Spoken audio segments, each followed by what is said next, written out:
Srimad Bhagavatam. We'll resume our discussion from first canto, fifth chapter, verse 29. So we'll start with the Mangalacharan as usual. Om Namo Bhagavate Vasudevaya. Om Namo Bhagavate Vasudevaya. Om Namo Bhagavate Vasudevaya. Narayanam Namaskrityam Naram Chaiva Narottamam Devim Saraswatim Vyasam Tato Jaya Udirayet Ashtaprayeshu Bhadreshu Nityam Bhagavata Sevaya Bhagavate Uttam Shloke Bhaktir Bhavatir Naishtiki Ashtaprayeshu Bhadreshu Nityam Bhagavata Sevaya Bhagavate Uttam Shloke Bhaktir Bhavatir Naishtiki. So resuming from 1529, Taseva me anukritasya prashtasya hatanishaha shraddhadanasya balasya dantayas anuscharasya cha. Translation.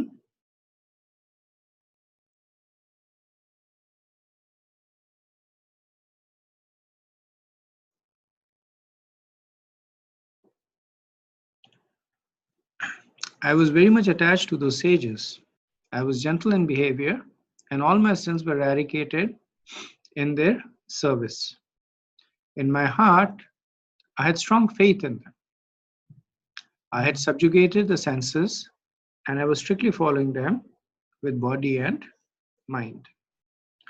So, quick recap that this section of the chapter is Narad Muni recounting his own previous lifetime to Srila Vyasadeva. And the reason, of course, he's doing it is to emphasize about the potency of the Krishna Katha, discussion of Krishna's pastime, especially in the association of devotees.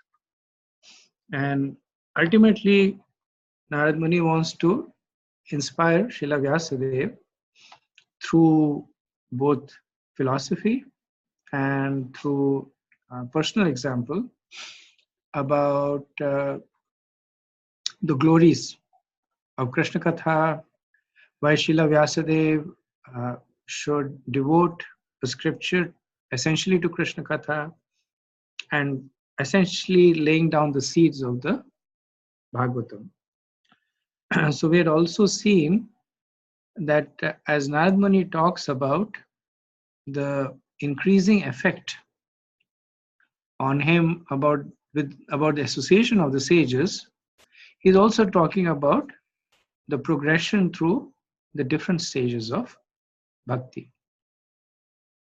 So this verse, to a great extent, also brings to our attention the qualities that are favorable to making spiritual advancement. So let's see what are the qualities that Narad Muni is calling out in himself, and by proxy he is encouraging us to develop. So he says he was prashritasya, which means that he was obedient, surrendered. Then he says he was dantasya, controlled the senses. Then he says he was shraddhadanasya, which is strong faith. And anukratasya, he says that he was personally attached to them. Anucharasya, that he was following their instructions. So these are some of the qualities that devotees also they aspire to develop in them.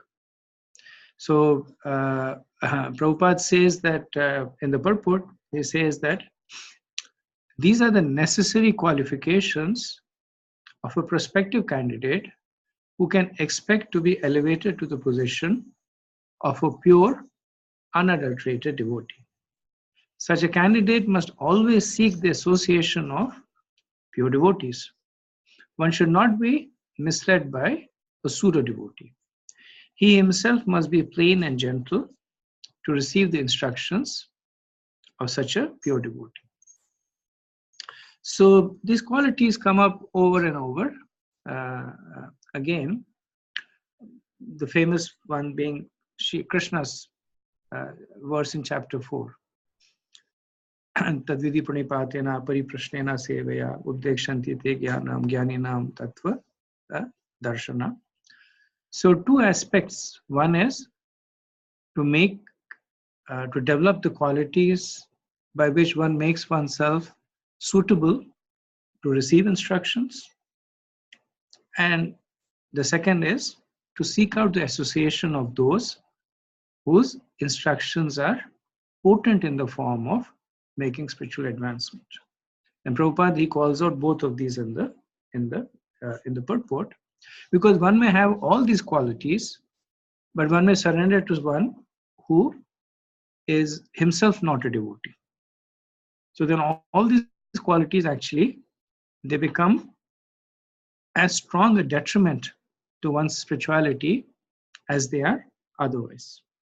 So Narad Muni also, he talks about both the aspects of it. He has glorified the Bhakti Vedantas as devotees who have established themselves firmly on the path of bhakti, who are practicing what they are preaching, they are detached, they are samadrishti. So he has glorified the qualities. And then he talks about his own quality that makes him a suitable vessel to receive the mercy of the devotees. So anukratasya is an interesting quality. The others we are aware of, that one should be obedient.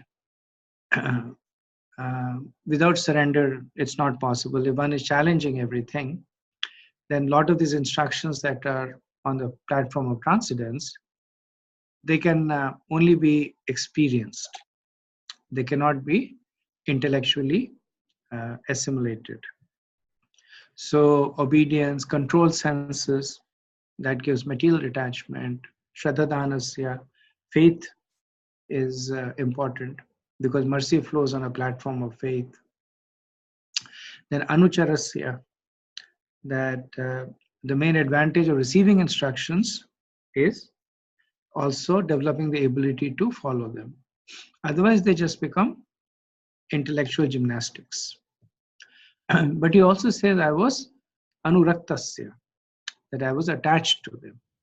And that is again an important quality, that one must have some sense of priti, some sense of love for the preceptor.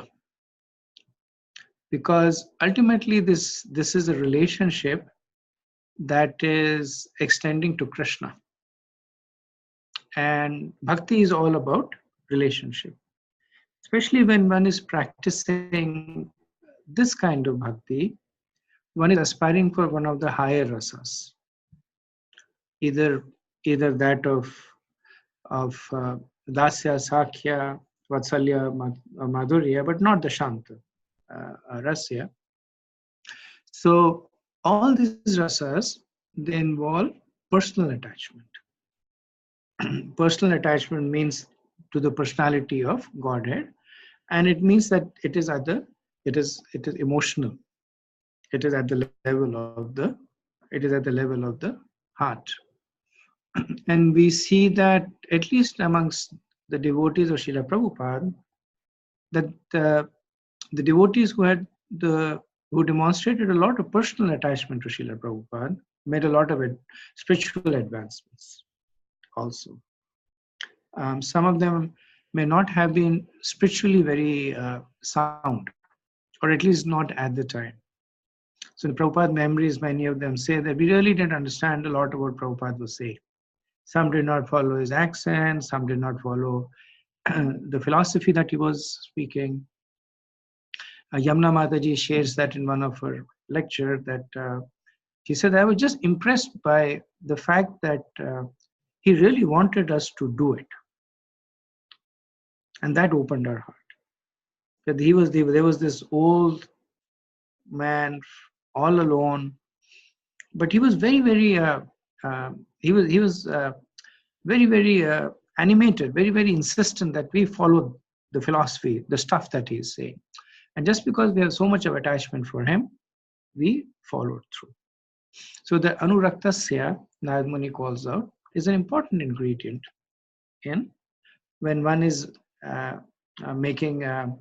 developing a relationship with one's Diksha Guru or Shiksha Guru. Satsaru Maharaj, in this, he picks up on the Sura devotee point that Prabhupada talks on the purport. And Prabhupada talks about it again, that we may have all those qualities, but we should have an appropriate person to repose, not to Sura devotees. So Satsuru Maharaj says that Srila Prabhupada also wants not to become misled by Sura devotees. This means we have to make a personal investment in understanding what bhakti is and what bhakti is not. What purity is, what it is not. If we are not prepared to make that investment of time and energy, it is possible to be misled. We should be careful not to misuse our association with the pure devotees. So Satsvarup Maharaj, he talks about both the aspects of association. He says one is that, and this is a comment that comes up very frequently in discussion, especially with people from Indian background, is that there are so many gurus in India. And a lot of them are very charismatic, they have a lot of followers. And how do we know? If taking shelter of a guru is important, how do we know? And Satsvarup Maharaj makes this point that you have to make that personal investment. And at different points, different examples are given that if you're planning to study, go to a college, then you will not just go to any first college that you come by on the road.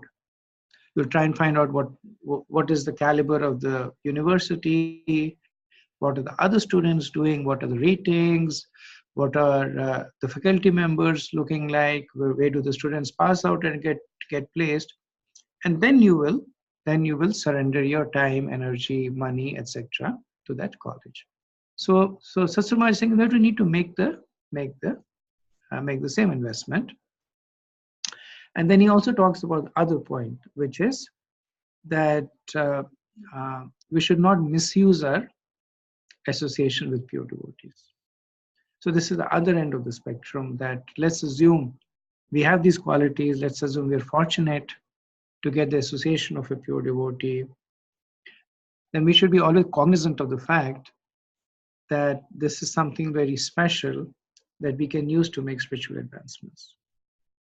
So Prabhupada, he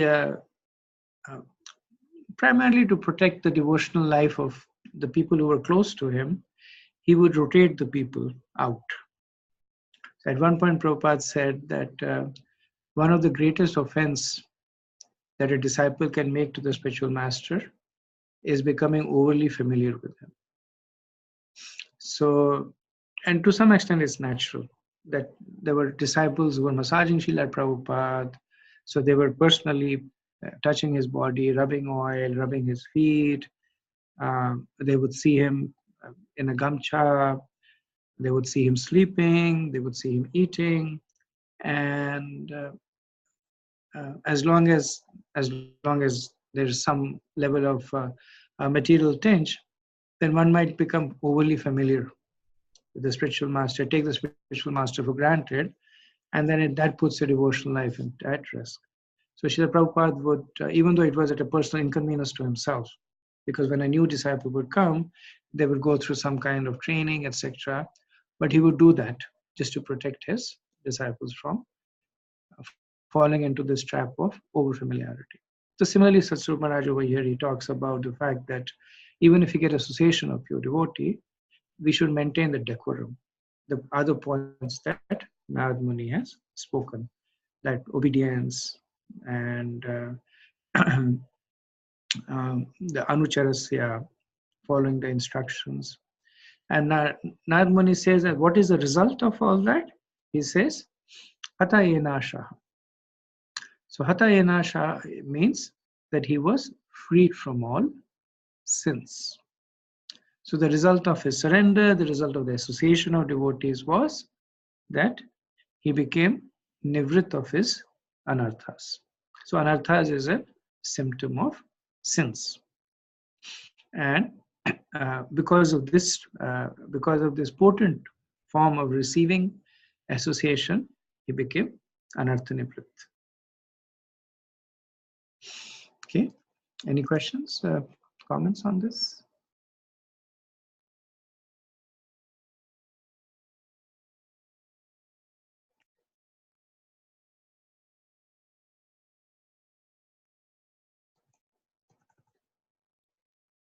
Okay, next verse. Gyanam guyut, excuse me. Jnanam guyutmam yat sakshat bhagavatu tidam anavachan gamishanta kripya deenavatsalaha. As they were leaving, those Bhakti Vedantas who were very kind to poor-hearted souls instructed me in the most confidential subject, which is instructed by the personality of Godhead himself. So in the commentary to this text, Jiva Goswami, he mentions that Narad Muni, he is referring to the Chaturshloki Bhagavatam, that this is what they instructed him. So the Chaturshloki Bhagavatam, as we know, appears in the second canto, 9th chapter, verses 29, 33 to 36, which are the not like we have Chaturshloki Bhagavad Gita from 10:8 to 10:11.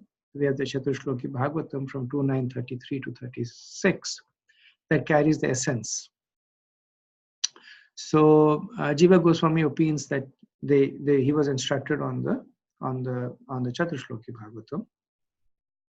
So the point that Narad Muni makes over here is that he was instructed on the most confidential. So he says, Jnanam guyutmam yattat. So guyam means confidential. Guyutmam means most confidential. And Srila Prabhupada, he talks about the most confidential knowledge, talks about it in the Bhagavad Gita, because there is, so if you remember in the 9th chapter, this is the first 2 verses where Krishna says that when he's going to give him the most confidential knowledge, so he says Rajavidyam, Rajaguhyam, that this is the king of education, Rajaguhyam. Is the purest of the pure. And why? Because it gives direct perception of the self. It is a perfection of religion, everlasting, profound. So when talking about the gradation of the knowledge, Prabhupada in the purport of this verse, he says that, I'll summarize it. So he says that the initial, the second and the third chapters, they give us confidential knowledge.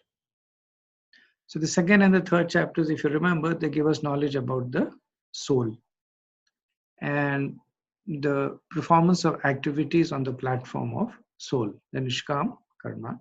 So Prabhupada says that they are confidential. Then he goes on to say the 7th and the 8th chapter, they give us the more confidential knowledge. And the reason is that they give us Mishrat Bhakti. So they give us the connection between Krishna and the Jiva. And they talk about devotional service. And then the 9th chapter gives us unalloyed pure devotional service, which is the most confidential. So the symptom of the most confidential knowledge is it gives us direct access to Krishna. So in the purport to this particular verse, Prabhupada writes, the expression most confidential, Jnanam Bhuyutmam, is significant here because knowledge of devotional service is far, far above the knowledge of impersonal Brahman, Jnanam, impersonal Brahman, period. Then he said Jnanam means ordinary knowledge or any other branch of knowledge. This knowledge develops to the stage of impersonal Brahman. Above this, when it is partially mixed with devotion, so this is Mishrit Bhakti that he was talking about, it can give us knowledge up to the Paramatma, and that is more confidential. And then when it is pure devotional service, this is Shuddha Bhakti, then it is most confidential. And Prabhupada said this is the knowledge that is imparted by Krishna to Brahma, Arjun, Uddhav, etc.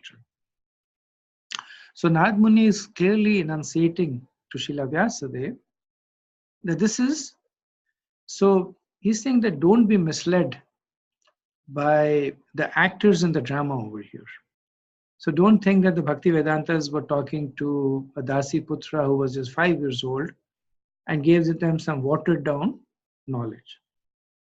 He actually gave them Rajavidyam Rajaguyam. He actually gave them the most confidential knowledge, that is the king of all knowledges.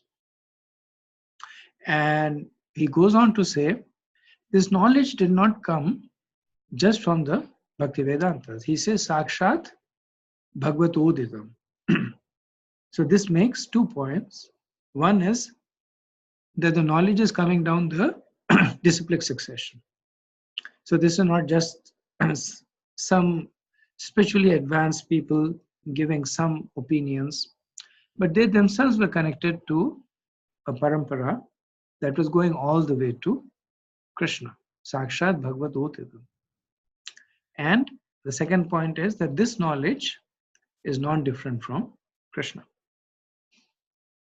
So Krishna is himself making himself available through the knowledge that is manifesting from him. So who better can tell us how to reach Krishna than Krishna himself? So Narad Muni is emphasizing to Srila Vyasadeva about the potency of this knowledge in both in terms of its source and its effect. Effect is that it gives one direct access to Krishna. Source is that it is directly coming from Krishna himself.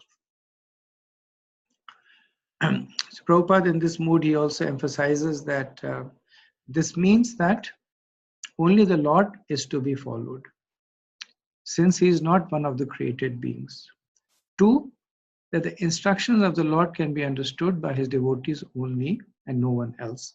So they must be received only from bona fide devotees connected in the disciplic succession. And another thing we notice is this strong sense of gratitude that Narad Muni is constantly displaying towards the Bhakti Vedantas. So he says that Kripaya Dina Vatsala. So he's saying that even though I may have said that I had these qualities, that I was obedient, Anucharasya and Dantasya, but the only reason that I got these instructions was because these munificent souls were kind to the fallen and meek. Dina means, Dina Vatsala means, so Vatsala kind of, Vatsal means related and parental.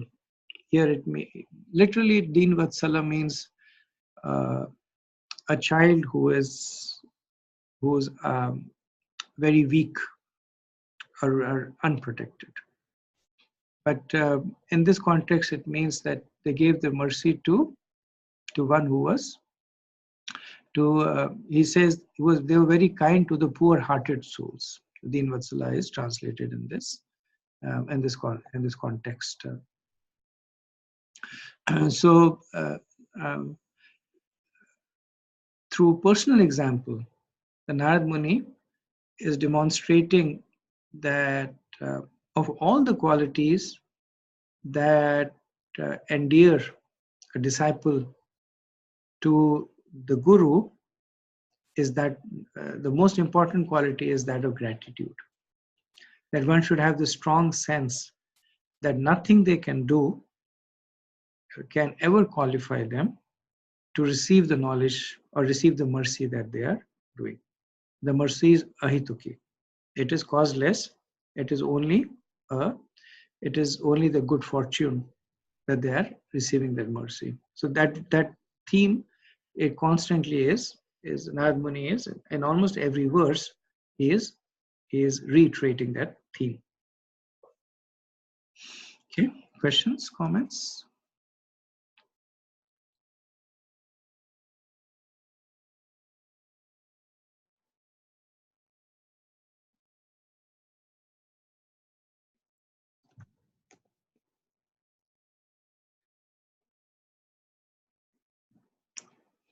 येन वहं भागवता वासुदेवस्य वेदशः मायनुभावम् अविदं येन गच्छन्ति तत्पदम्.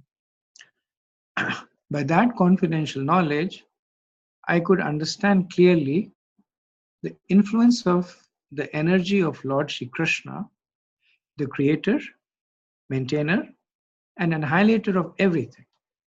By knowing that, one can return to him and personally meet him.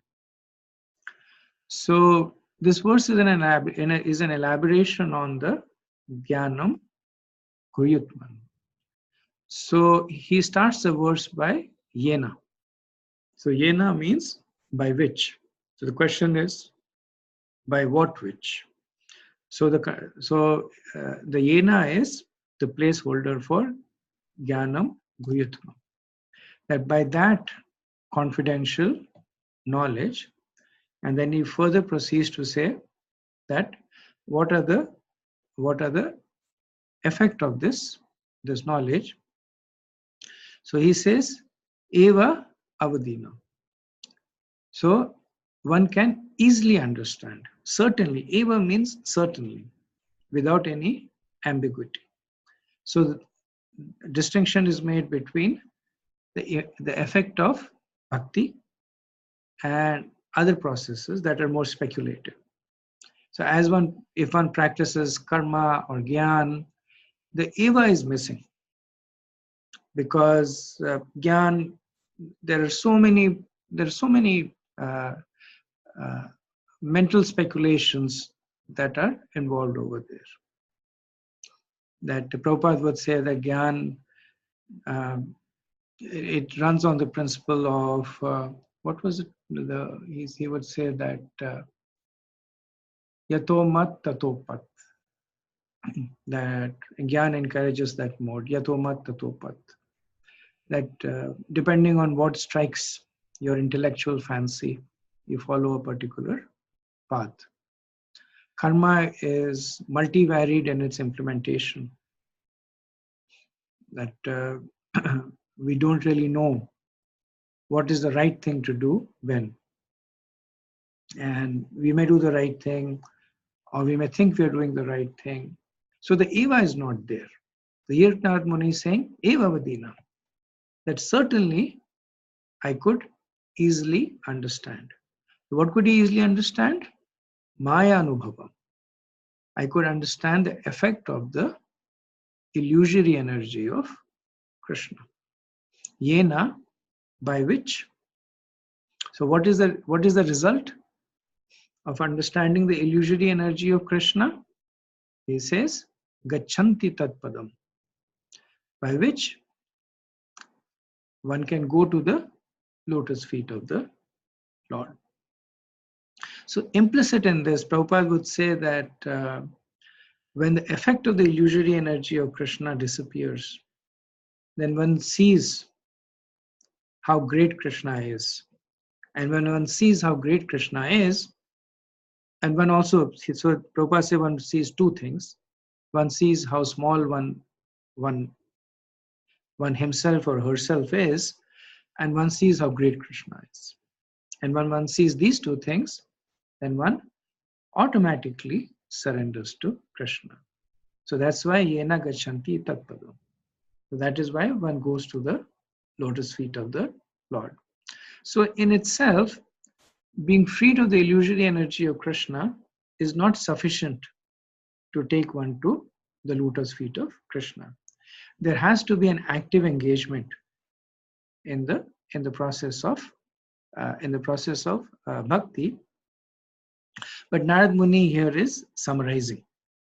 He's not going into excruciating details, so he's summarizing, and he's essentially saying, to some extent, skipping a step. He's saying that because the effect of the illusory energy of Krishna disappeared, I could see how great Krishna is. I could see how small I am. Because of that, I surrendered to Krishna, and because of that, I could go to the lotus feet of Krishna.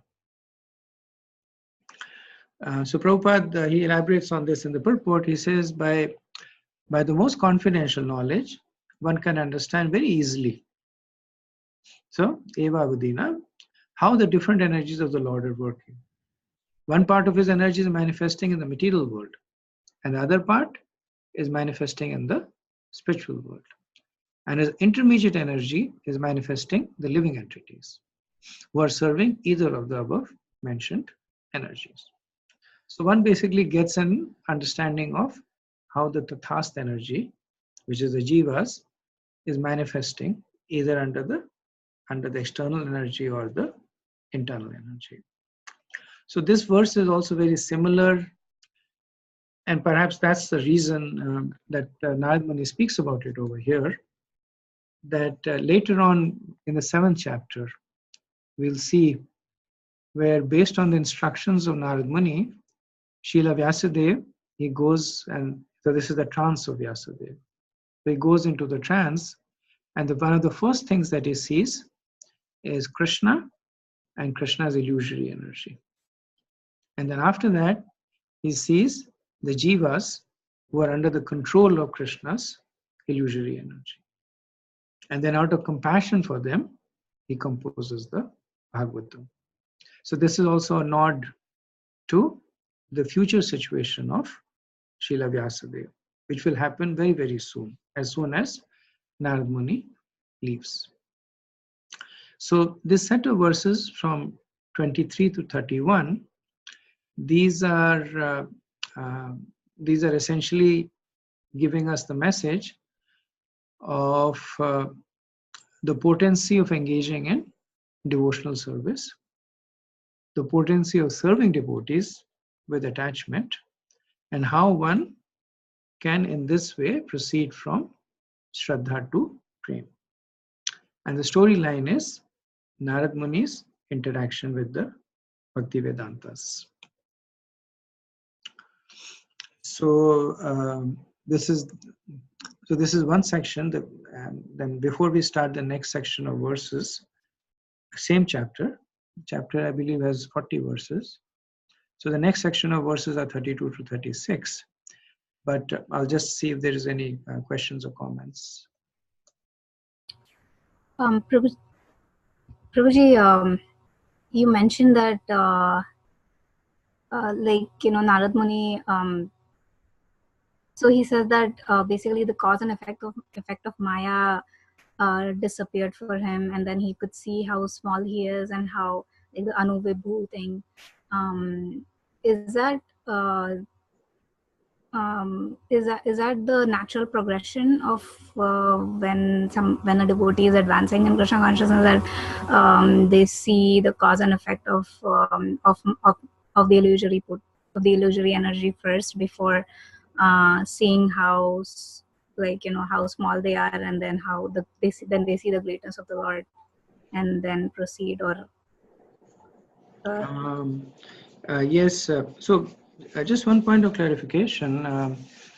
The um, the points that I made about Narad Muni saying that, he saw the greatness of Krishna and his own insignificance, they are not explicitly called out by Krishna. The acharyas kind of interpolate it. That because essentially what he says is that the effect of Maya went away and he surrendered to the lotus feet of Krishna. So he went from stage, let's say, step 5 to step 10, but then those are the intermediate steps. And to a great extent, the answer to your question is yes. That when one makes advancements in one's spiritual life, so one of the earlier realizations is seeing oneself not as body but as soul, and that realization then um, matures to when one sees Krishna as the Supreme Lord, as the all-powerful, and then based on that, then the surrender comes. So we were talking about the knowledge being confidential, more confidential, most confidential, and in a generic way, these are the 3 levels that are there. So the confidential knowledge is that you're not the body, you're the soul.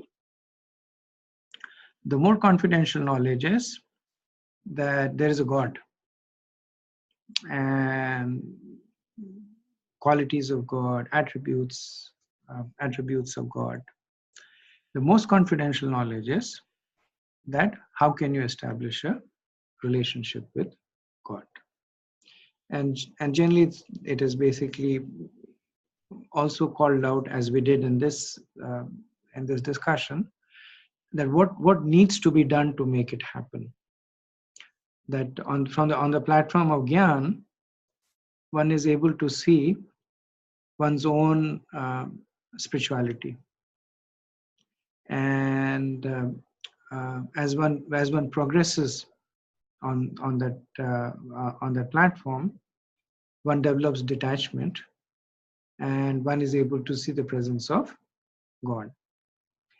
And as one progresses more, then one develops this mood of surrender and service, which then takes us to the point of Shuddha Bhakti, or devotion that is not tinged with karma or jnana.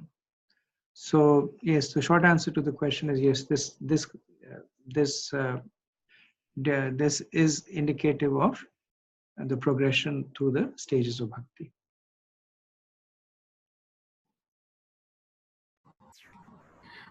So thank you, Praji. So so jnana is not really required in the so jnana is basically the first step, but then as we progress, like you mentioned,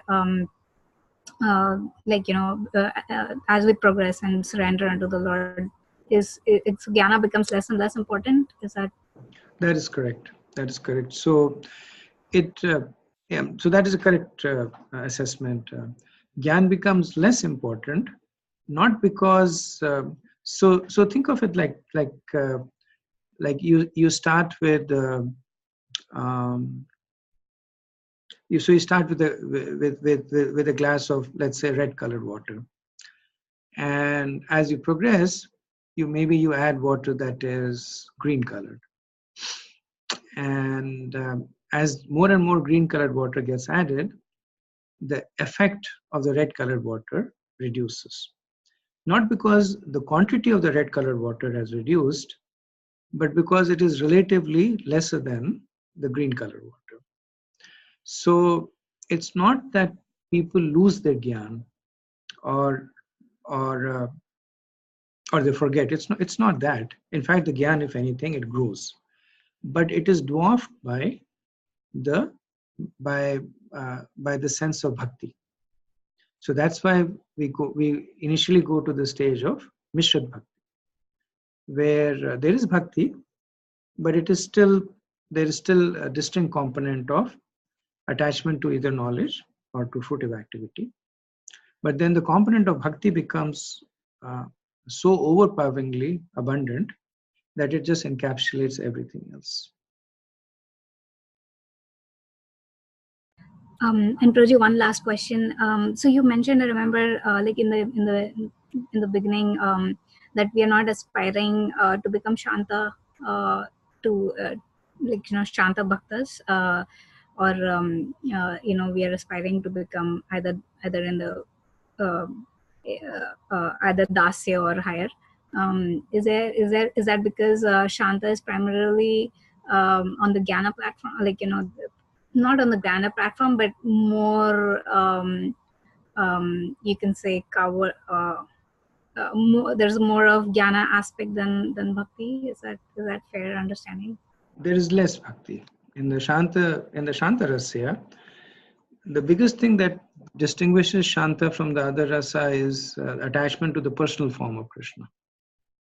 So people in Shanta rasa, they may get Brahman realization, impersonal, or they get even if they go to the higher spiritual world, but they don't have a strong sense of relationship with Krishna. So examples like, if even in Golok there are entities in Shantarasya, like the grass, the trees, the animals in Shantaras. So they're there, they're serving, the grass is serving Krishna, it's creating a cushion for his lotus feet. But that active engagement, the desire for active engagement is not there. So we are in the line of Chaitanya Mahaprabhu. And actually, we aspire for Madhurya Ras. So devotees of Mahaprabhu, they don't even aspire for Dasya or Sakhya. They aspire for Vatsalya and Madhurya. Not because. So the example that is given is that that in a group of students, there is some students that may go for engineering, some students that may go for medical. And the reason that they go for that is because that is what attracts them. So similarly, the reason we have been attracted to this process is because that rasa is resonating with us. There are people who get attracted to different, there are people who get attracted to Om. There are people who get attracted to Shunyavadi, to nothingness. But the reason we have taken shelter of Chaitanya Mahaprabhu is that we are instinctively attracted to that mood of more personal, intimate attachment with Krishna. Now, it doesn't mean that we start acting on that platform. It doesn't mean that we start saying that, we are gopis and Krishna's rasa dance and etc. But it just means that the reason we are attracted to Chaitanya Mahaprabhu is because we would like to serve in the similar mood. Does that make sense? A little bit of an esoteric topic. Yes, Roji, it's very it's really esoteric. I'm not there to understand it completely though, especially the last part, because I actually have a roommate who's a Mayavadi. So she follows Brahma Kumari, and like she is like they believe in that aspect of merging and all of that. So I'm just trying to understand, like, even if I like, is that even not possible to, like, so when the change happens, I know that there were devotees who were following other paths of Brahmavadi or something like that, and then they got attracted. So is that what Narad Muni is also kind of like he was saying that, because of the mercy of pure devotees, I was able to understand and practice devotional service. So like, is that, so that is probably can we say that by mercy of the pure devotees, the inclination can also change? Yes, I think that is the essence of the conversation, that Narad Muni is telling Vyas that unless you are able to give them access to this mercy, then people will be lost. So the mercy of the pure devotee can change anything. They can make atheists Shuddha Bhaktas. They can make, and Prabhupada did that. He came and he saw sinful people, saw people having all conceptions, and he made them into Krishna Bhaktas. So yes, it can definitely be changed. So we don't know, we don't know that this person has this particular conception, because that is the eternal relationship that the person has, or because the person is currently misguided. But the mercy of the devotees can make anything happen. That's the most important. That's the most important purport of this discussion between these two great personalities. Thank you, Prabhu. Thank you. Hare Krishna, Prabhu. Please accept my humble obeisances. Hare Krishna. Prabhu, I had two questions. I'll tell the first one. If we have time, we can go for the second one. The first one was, so is Narad Muni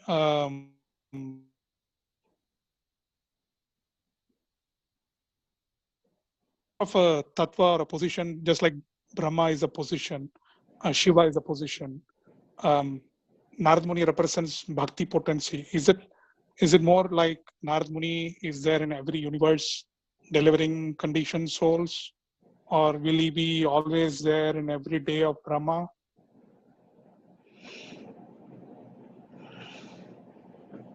It's a good question. I can offer you, I guess I can offer you what I think about it, Prabhu. I honestly have not heard or read about this particular this aspect. So Narad Muni, as you know, is an expansion of Madhumangal. So Madhumangal is an eternal associate of Krishna. And so this part I'm saying based on a discussion with Ramapad Maharaj, which was a more general discussion, that these entities, they expand along with Krishna. So just like Srimati Radharani, when Krishna expands into Vishnu, Srimati Radharani expands into Lakshmi Devi. So similarly, the other associates of Krishna may also expand. So Sridhama, Madhumangal, so he expands into Narad Muni, who is there in Vaikuntha. And he's the Narad Muni who goes around saying Narayan, Narayan. Because one of the questions that was asked was, if Narad Muni is a devotee of Krishna, why doesn't he say Krishna, Krishna? Why doesn't he say Hare Krishna, Hare Krishna? Why does he say Narayan, Narayan? Because that particular Narad Muni is the Vaikuntha Narad Muni. Then there is another Narad Muni who is in a Gandharva. And he is the son of Kashyap, sage Kashyap, and I forget his, but one of Kashyap's wife, not Aditi. One of Kashyap's wife is she's the progenitor for the Gandharvas. So he's the son of that, and that Narad Muni is, again, he's a devotee, but he takes birth. He's material. Then there is another Narad Muni who appears from Brahma. So in this Narad Muni himself will indicate that he goes into the body of Brahma, and at the beginning of the creation he appears from so Narad Muni appears from the deliberation of Brahma, the introspection of Brahma, and this is the Narad Muni that travels everywhere. between the material world, the spiritual world, etc. So it's a little bit of a confusing tattva that is there. And once I was thinking, what happens if this Narad Muni is traveling, he meets the Gandharva Narad Muni, or if he meets the Vaikuntha Narad Muni.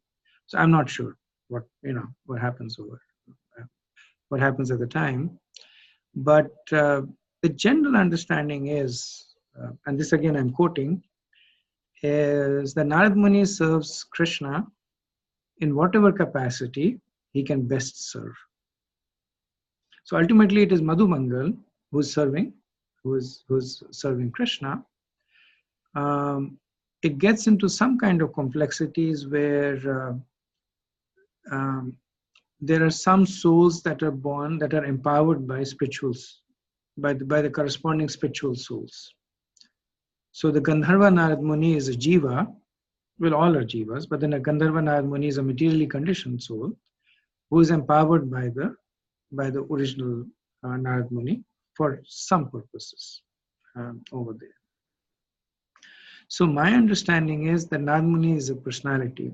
So I can see where your question is coming, because the conversation is between Narad and Vyas is a position, which is in this current age, it's taken by Krishna Dwapain, by a personality called Krishna Dwapain, but Vyas is a position.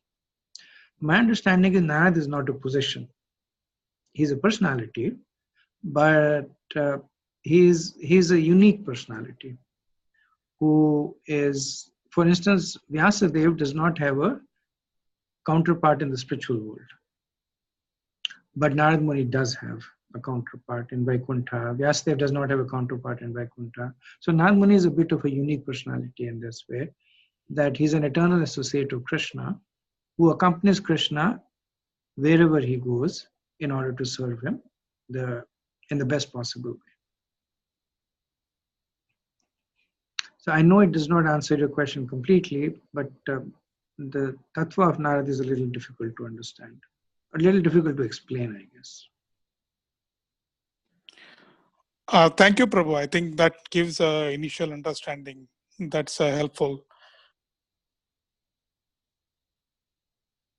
Okay. You had another question, Prabhu? Should I save it for the end? Yes, Prabhu. No, Prabhu, go ahead.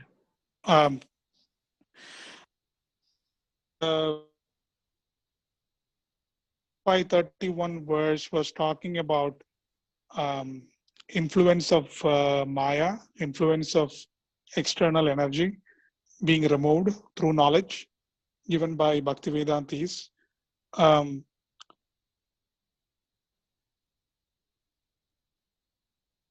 So we say through knowledge, the external influence moved. And when he got the knowledge from Vedantis, Bhaktivedantis, he was still there. It is not at the time of death. He remembered, and the next birth he got a spiritual body. It's within the same life.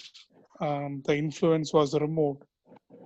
So it kind of gives like an impression of, just by getting knowledge, how can we have the experience of removal of energy unless we have a realization through practice? Or, for example, we have in our sampradaya we have Harinam Diksha. We get initiation, and that is a knowledge, that is a confidential knowledge. Once we start practicing it, we go through the phase of vritti and the different stages of bhakti manifest, and ultimately the bhava or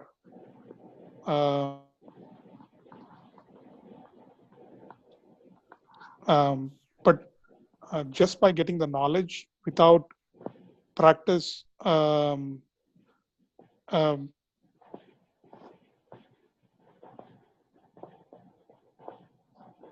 energy is removed. I know that Narad Muni is going to go through the next verse. He's go through Eve, and then he starts traveling. He starts traveling and he sees the world different.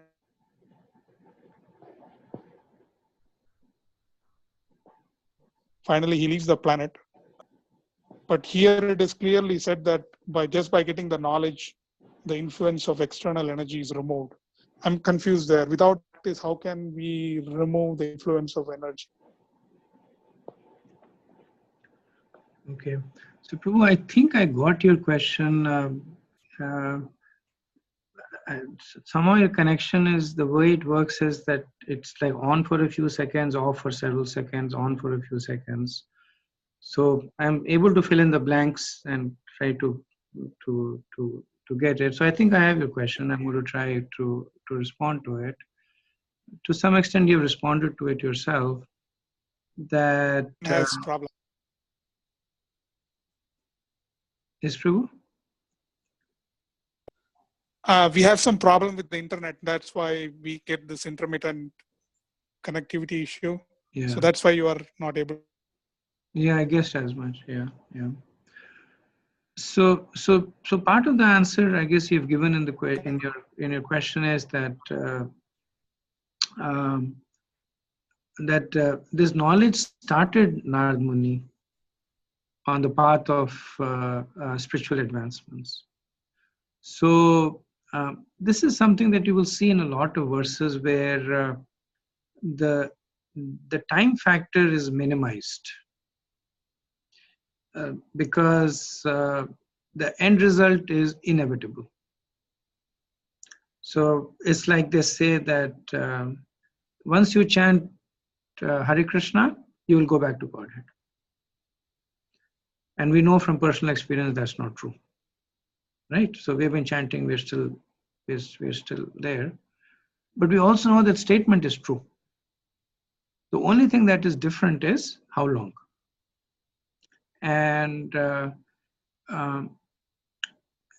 from the perspective of the scriptures, time is mostly, firstly, it is dependent on us, but it is mostly a product of the material world. So they tend to minimize the effect of time. So Narad Muni is doing the same thing over here. So he's saying that I could understand Krishna's position and my position, and by knowing that, one can return to him and personally meet him. Now there is obviously, and Narad Muni will himself reveal that between this point and him returning back to Krishna, there is a day of Brahma that comes in between, like more than 4 billion years. So not a small amount of time, right? So it is, the time is there, but still the conclusion is foregone. So the verse is accurate that yes, that as one knows that, one will go back to Krishna. But if you have to look at it in specific details, then yes, then by knowing this, one gets to the next step. One performs mixed devotional service. By performing mixed devotional service, one develops a taste. Then one performs Shuddha Bhakti. Through Shuddha Bhakti, one further makes advancement. Each one of them could take one lifetime or several lifetimes, but the end result is still the same.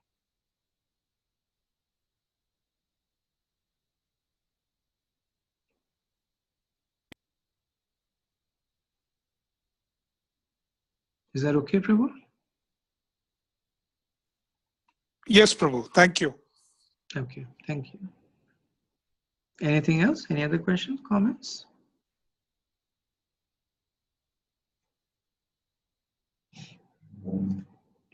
Okay, so we'll do verse 32.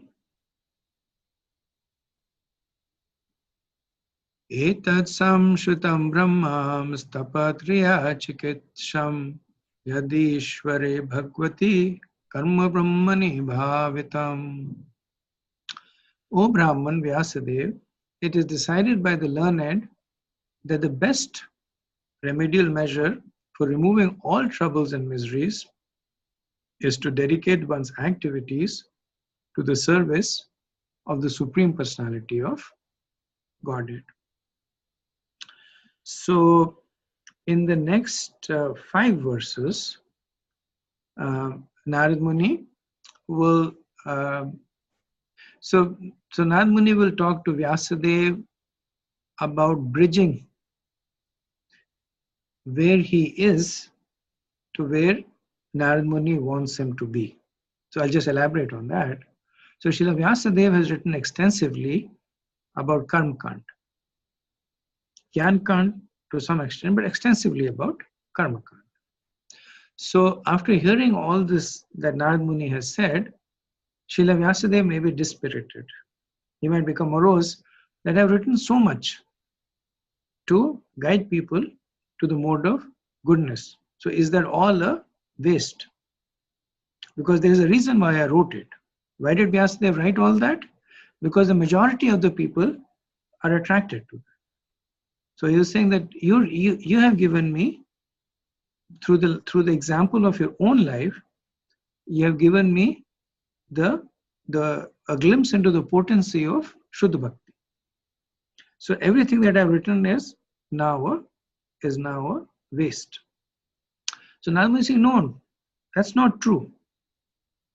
But if this Karma Kand is converted into Karma Yoga, then automatically everything that you have said becomes potent because it is connected to Krishna. So you see the masterful way in which Narad Muni, he is encouraging Srila Vyasadeva, encouraging people in general, and giving a path to people who are not in a position to take to bhakti. So he is saying that the best remedial measure for removing all troubles and miseries is to dedicate one's activities to the service of the Supreme Personality of Godhead. So what does this remind us of? That dedicating one's activities to the Supreme Personality of Godhead. Right? So this is Karma Yoga. You take your activities and you dedicate one. So one may ask that after having talked about the Param Guyatman Gyan, the most confidential knowledge, now he is saying that the superlatives he is using, the best remedial measure is to dedicate one's activities. Same explanation holds true that we just had a discussion. The reason that this is best is because it leads to something that is best. So Narad Muni is not saying that dedicating one's activities to Krishna is the best thing to do. But it is the best remedial measure because it will lead us to the path of Mishra Bhakti and then eventually to the path of Shuddha Bhakti. So these 5 verses are essentially Narad Muni connecting Karma Kand with Bhakti through the process of Karma Yoga. So the Acharyas say that, and this is a little bit of interplay, that based on the previous verses, Vyasadeva may say, Naradji, you were fortunate that the Bhakti Vedantas visited you. Also, both you and your mother, and possibly the Brahmanas that she served as a maidservant, had the opportunity to associate with them. So 2 things that were special. One is that they were fortunate that the Bhakti Vedantas visited them. Then the second is that of all the people who took the association of Bhakti Vedantas, only Narad Muni became liberated. Not Narad Muni's mother, not the Brahmanas who were living in the house, only Narad Muni. So Vyasadeva might say that this is kind of like, it's the rarest of the rare. So why do you want me to give this to the general public? It's kind of like me, and this is me now paraphrasing, this is not the Acharyas. So it's kind of like, it's kind of like somebody saying that if you want to be rich, buy a lottery ticket. Best way to become rich is to buy a lottery ticket. Buy a $10 million lottery ticket, you win $10 million, you live happily ever after. And Vyasadeva is saying that's what happened to Narad Muni. That essentially he won a lottery ticket. That he was living as a Dasi Putra in relative ignorance. The Bhakti Vedantas came and visited them. It could have been Mayavadis, could have been Shunyavadis, but no, the Bhakti Vedantas came. Bhakti Vedantas came, they were merciful, they gave him knowledge. Only he was able to take to it. So what would Narad say to that? So Narad would say, it is true. My situation is rare. But the underlying principle is universal and important to understand. By the service to devotees, so what is the principle that he's elaborating? By the service to devotees and by engaging in Krishna Katha, one can make spiritual advancements. You have widely preached Karma Kand. Now, connect this to Krishna and guide people to Karma Yoga that will ultimately lead them to Krishna Katha and to Shuddha Bhakti. So, he's saying that I'm using my example not to say that everybody should become a Dasiputra and hang around waiting for the Bhakti Vedantas to come, but the principle is important that by engaging in Vaishnav Seva, by engaging in Krishna Katha, one will make spiritual advancements. So he says, you have preached Karma Kand, that you have done universally. Now connect this Karma Kand to Shuddha Bhakti through the process of Karma Yoga. So in this verse, Narad Muni, he talks about Tapatraya. So he makes this point. So Vyasadeva might say that why will people take to it? I've given them Karma Kand and they seem to be happy with it. And Narad Muni says that is not true because they are still Tapatraya. Sutraya is 3, Tapa is burning. So they're still burning with the threefold miseries of material existence. So what are the threefold miseries? They are the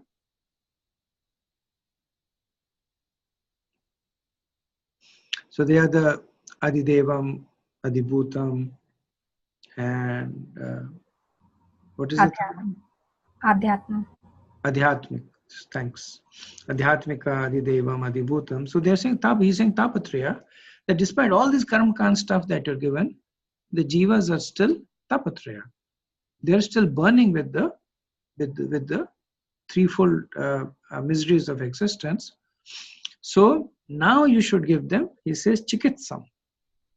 That now you should give them the real cure to this. So Prabhupada in the purport, he says that the word samshuchitam, which translates to suchitam is another name for Brahmans. Suchi actually means clean. It also means pious, one who is pious. So samsuchitam is those who live in piety. So another name for Brahmans. So Prabhupada says the word samsuchitam in the stanza is significant. One should not think for a moment that the realization of Narad was a childish imagination. It is not like that. It was so realized by the expert and the erudite scholars. That is the real import of the word samsuchitam. So you see that over here, very much in the mood of Arjun. When Arjun declares Krishna as God, then he says, not only me, but Narad, Asit, Deval, Vyas, many others have accepted you as a personality of Godhead. So Narad Muni is doing the same thing. He's saying, Vyasadeva, it is decided by the learned, the Samsuchita. So he's saying this is not just me. This is by those who know things as they are meant to be.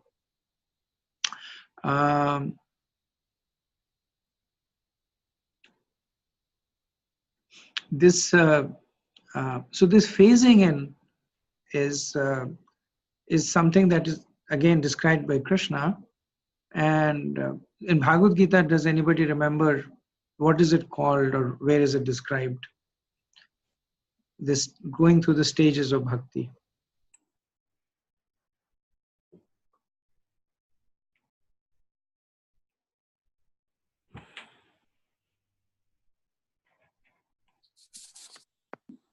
I think there is a verse on Kanishtadikari, Madhyamadikari, and Uttamadikari from Bhagavad Gita. Who is a Kanishta, who is a Madhyama? Right. So this is more. I guess my question was not clear enough. So this is more in terms of, I was alluding to the yoga ladder that Krishna speaks about in the 12th chapter. And specifically, this is 12:10, where Krishna says that if you cannot practice the regulations of bhakti yoga, then just try to work for me. Because by working for me, you will come to the perfect stage. So this verse is almost a paraphrase of that verse. Because by working for Krishna, one embarks on the path of purification over here. So there are two other places in Bhagavad Gita where Krishna makes the same point. One is in the last verse in the 5th chapter. Krishna says, Bhoktaram Yagatapasama Sarvalok Maheshwara Surdam Sarvabhutanam Gyatva Mam Shantim Rachati. And that when a person knows me to be the ultimate beneficiary of all sacrifices. So this is a verse that talks about connecting Karma Kand with Karma Yoga. And similar instruction given by Krishna in the 9th chapter. And this is the word Yad Karoshi, Yad Asnashi, Yad Jivoshi, Dadashi. Whatever you do, whatever you eat, you do that as an offering to me.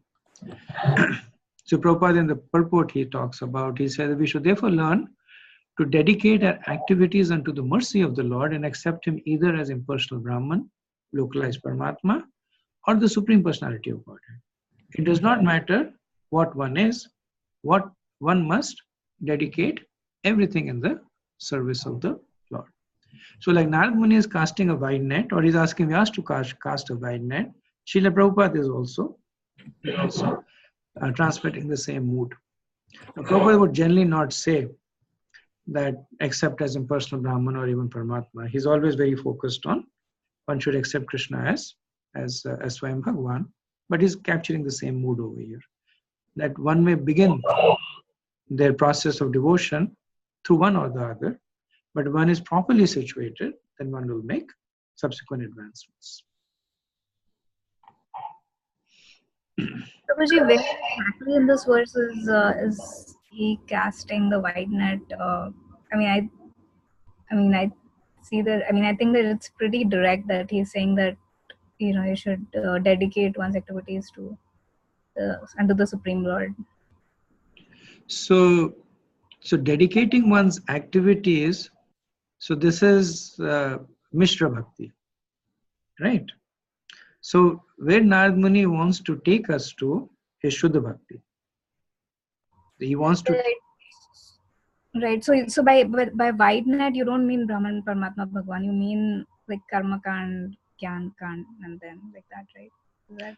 That is correct. But the result of Jnana Kand is Brahman realization or Paramatma realization. Mm-hmm. So you can call it one way or the other. You can call it by the nature of the activity or the realization from that activity. Got it, too. Thank you. Yeah. Anything else?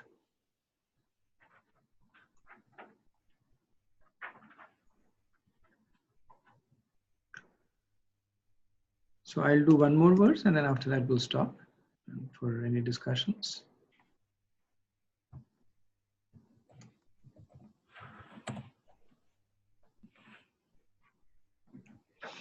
Amayo yascha bhutanam jayate yena suvrata taddeva hayamayan dravya na punati chikitshatam.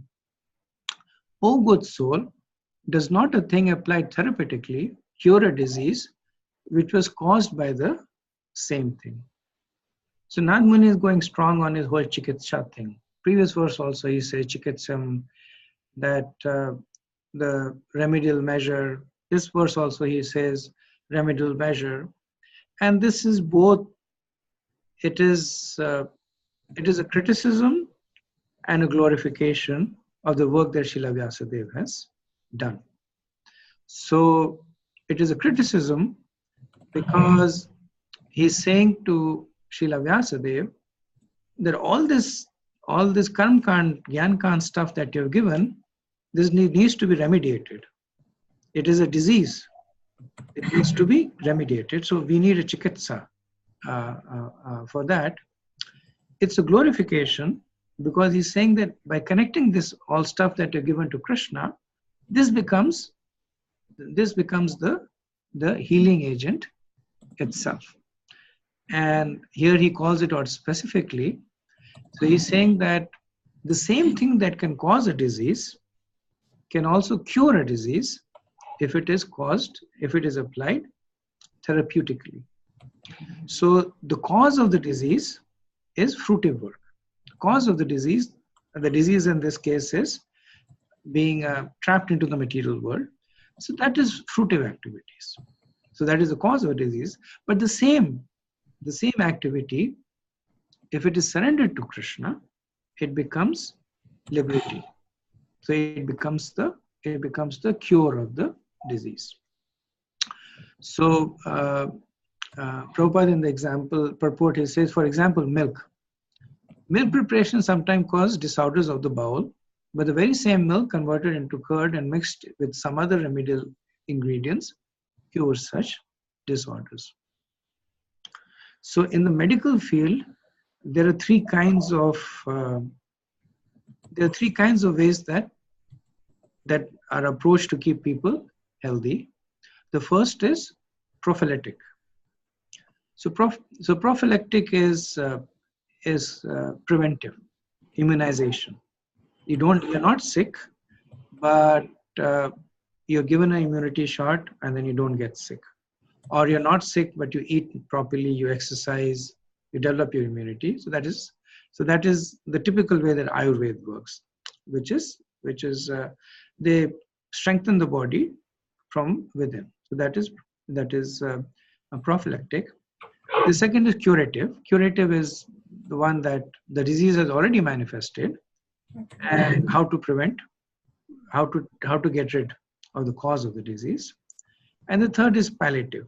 The palliative is symptomatic cure. That you have a bad cold, there's no way to fix the virus, but there are certain things that are given that may reduce the temperature of your body or may reduce the congestion, but the disease is still there. Your body fights it. So the analogy in this verse is talking about curative, saying that when a person is afflicted by a disease, he can be cured by the same cause. But factually speaking, what Nag Muni is talking about is all three kinds of cures. So even though this verse is not calling it out, but effectively what he's saying is that through bhakti, one prevents oneself from falling into Maya. If one has fallen into Maya, then one will be able to distance themselves from that affliction, and immediately one is able to get relief from the symptoms of the attachment to Maya. So this is the Kleshagni and the Subhada. So bhakti acts at all three levels. That it protects us from future influences of Maya. It takes care of our current engagement with Maya, and it also gives us immediate relief from the manifest symptoms of engagement with Maya. So Prabhupada in the purport, he says that the necessary condition for such a change is to employ so-called matter in the service of the spirit. So Prabhupada says so-called matter because there is no real matter. Everything is spirit. The reason that it is matter is because we see it separate from spirit. So Prabhupada, in the interest of being punctilious, he qualifies it by saying so-called matter in the service of the spirit. That is the way we treat our material diseases and elevate ourselves to the spiritual plane where there is no misery, no lamentation, and no fear. When everything is thus employed in the service of the Lord, we can experience that there is nothing except the Supreme. The Vedic mantra is, everything is Brahman, is thus realized by us. So I just found it interesting that Prabhupada is quoting, so this verse, this mantra, everything is Brahman, is Sarvam Brahmanyam. And Sarvam Brahmanyan is actually, it is actually a Mayavadi. It's quoted a lot. It is a Vedic verse, but it is attributed actually to Buddhists who are Shunyavadis. They say everything is perfect and everything is Brahman, Sarvam Brahmanayam. And it was interesting for me that Srila Prabhupada is using this mantra in connection with Shuddha Bhakti because it is equally applicable there. So, the Brahman, depending on a level of realization, could be the impersonal Brahman, could be the Paramatma, and could be Krishna. So Prabhupada here obviously means in our personal relationship with Krishna. So I'll stop over here and see if there are any questions or comments.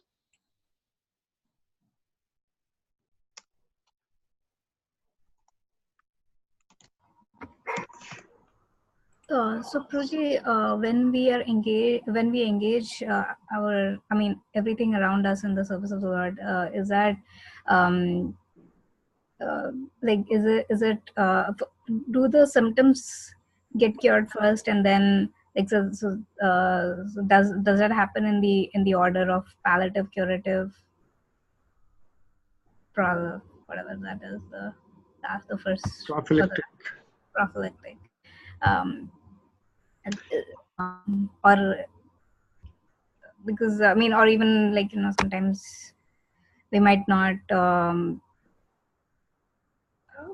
see the symptoms, but right.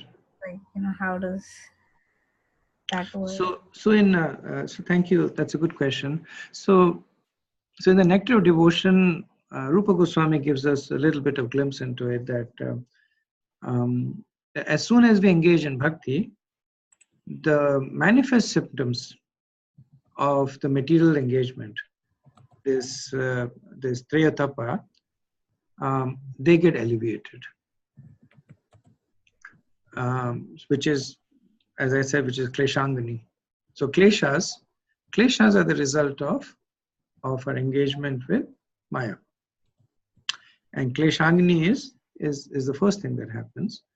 And then after that, Shubhada. Shubhada is auspiciousness.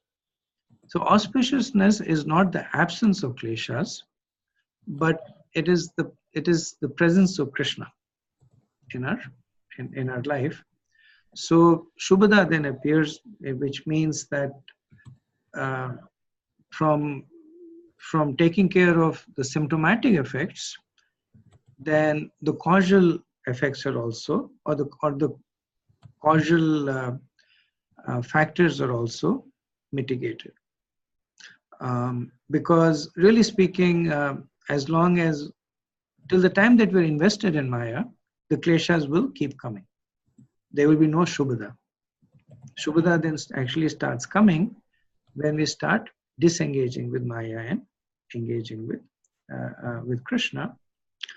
To a great extent, these things happen more or less simultaneously as a process. That as we engage in bhakti, the effect of the modes of material nature diminish, the auspiciousness in our life increases, and then the realignment of our shelter. It happens concomitantly.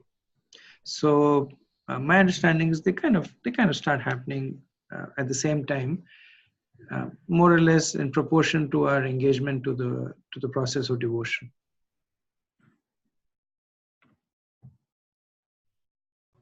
So you're saying the symptom also reduces, plus it cures us from, like, it uproots it from our system, and then it also like prevents us. It does a preventive role all at the same time. Absolutely. And if you look at our lives, we can see all three happening. Maybe not to the extent that we would like it to happen, but we see all three are happening. That so when the acharyas say the kleshas reduce, the understanding is that the impact of the kleshas reduce.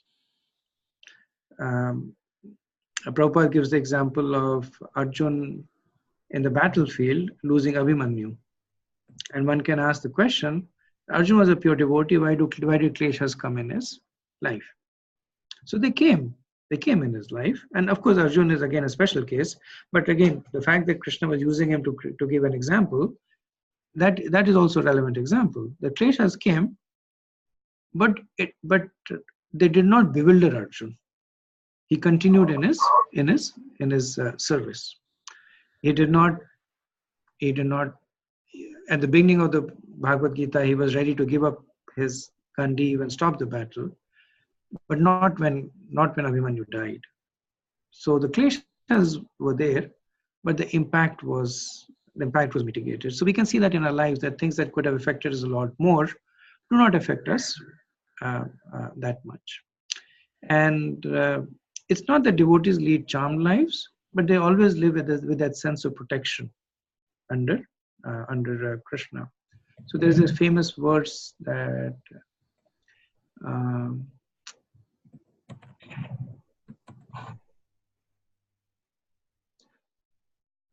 Tatenu kampam susumekshamano bunjane vatma. Tatenu kampam susumekshamano Kritam vipakam. bunjane vatma kritam hidvag vapurpir vidadan namaste. So the devotees who patiently undertake face the trials and tribulations while waiting for the mercy of Krishna. For them, devotional service or for them, Krishna's abode becomes their birthright. They naturally take to that. So that is at the deeper level. The reason why one can claim Krishna's abode as one's birthright is when they're able to lay complete faith in the shelter of Krishna. So all these three processes are to a great extent concomitant. Right, and that's why we say that, when we are preaching, why we should be worshipping the Supreme Personality of Godhead and not the demigods is this, that because our desire, everything gets uprooted once when we are performing devotional service, whereas with demigods that is not the case. The desires still remain. It's just the difficulties that gets that it's so-called difficult. Demigod worship is classic example of curative, of symptomatic cure. That in effect, we are watering the roots of our desires, and symptomatically we are getting some relief, but the underlying desires that are resulting in that suffering, they keep getting stronger and stronger. Thank you, Prabhu. Thank you. Anything else? Any other questions, comments?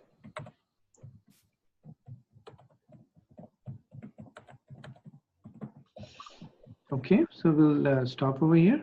Thank you very much.